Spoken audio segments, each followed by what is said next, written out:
So yan guys, so kitang kita nyo na kanina mas. So yan 1, 2, 3, 4, 5, 6. So 6 na flat yung nauna. So yan, yun sa pinaka first doon. So naka-apat na tayo ng lipat hanggang rito from doon sa gilid. Doon sa gilid na yon is tapos na. So yung itaas hindi pa na-prepare kasi yung ating seedlings is kulang. So dito sa area na to is natapos. So dito yan. So yan, tapos na. So dito sa side na ito tapos na. So almost half yung dito natapos. At saka yung dito na iwan, so mga 4 siguro o 5, hindi na flat yung kuna ng damo. Tapos dyan tayo magtanim kasi yung shower natin, yung diameter na estimate lang natin sa 120 lang siguro yung ano nya, 120 square meter yung kaya nya. So naka-4 na lipat tayo, so nasa 400. So yung totalin nito na area na ito, so estimate ko is nasa ano lang siguro 1,600 square meter from doon papunta roon sa pinakalaso. So yan, sa ganitong edad guys, dapat binabasa siya until iwan siya ng tubig before ka mag-abono. Kasi dito unlike sa ibang tanim, mas mainam si litos kung napakatuyo mag-abono ka, tapos mag-abono balik ka naman ng shower. Nang sa ganon yung abono na rich type, yung liquid, yung abono sa ating mga routine, yun ang mahigop niya, tapos follow up by tubig. So kung except guys kung maulan, so kung maulan is napaka dali na, hindi na tayo yung oras sa shower is ma-adjust na. So ganito guys, pag ganito yung sitwasyon nakita nyo, so papunta yan rito, dito sa area na ito is hindi pa basa yan. So dito sa side na ito, yan, pakita ko sa inyo yung isang puno. Sa ilalim nito is yung ugat niya. So yung ugat niya is naabot yung chicken manure na inilagay natin. So advisable gumamit ng chicken manure, mas good result yung decompose na. Decompose, naka-powderize na. Hindi lahat powderize, yung iba okay lang. Sustainable effect yung chicken manure pag decompose na. Napakagandang gamitin.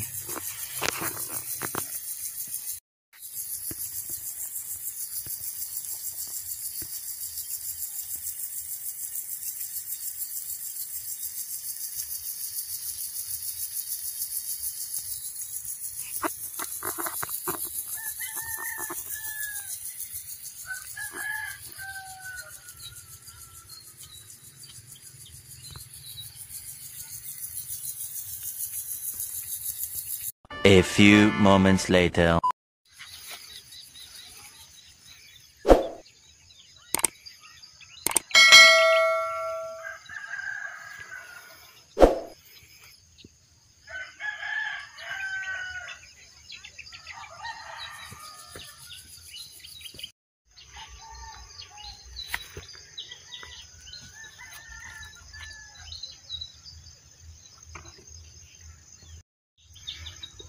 So guys, sali na lang natin yung broccoli o yung Rushmore na kulina.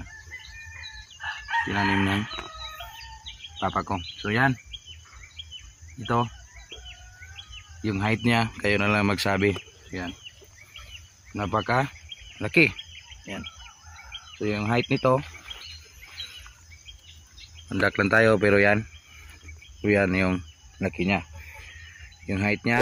So almost 4 feet from lupa. So yun sa likod ko, nakita nyo, lawang abono lang kasi ini-insert ito ni litos. Yung ating last batch sa litos dito na tanim, so ini-insert lang ito. So intercropping yung concept. So napaka luwang na ngayon kasi wala na si litos pumalit na si broccoli. Yung iba rito hindi nila nalaman na may broccoli. First time ko rin ito na video na malaki na si broccoli. So yung broccoli ngayon guys, so napaka lusog. At yung kanyang dahon is napaka lusog din doon sa taas yan. Yan, ikot tayo yan.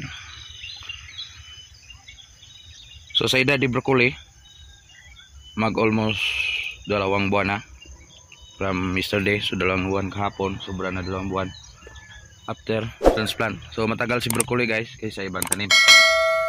Yan. So doon sa area na yon, so napaka lawak din, napakalaki yung dahon. So i-focus natin guys para makita nyo. So ito ang